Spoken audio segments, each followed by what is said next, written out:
Igualmente estuvimos revisando los preparativos para en las próximas semanas, con motivo del centenario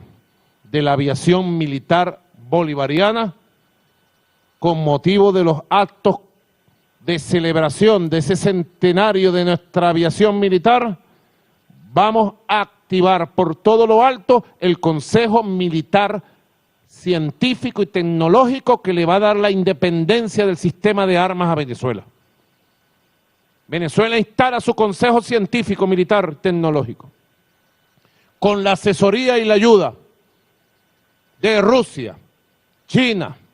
Irán y muchos otros países hermanos del mundo. Cuba, la cooperación militar en la ciencia, en la tecnología, en el sistema de armas. Consejo Científico, lo vamos a levantar dentro de unas 2 o 3 semanas, estamos instalándolo,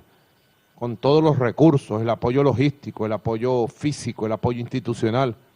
y con las mejores mentes. La Fuerza Armada cuenta con un sistema de mentes profesionales, de mentes científicas impresionante,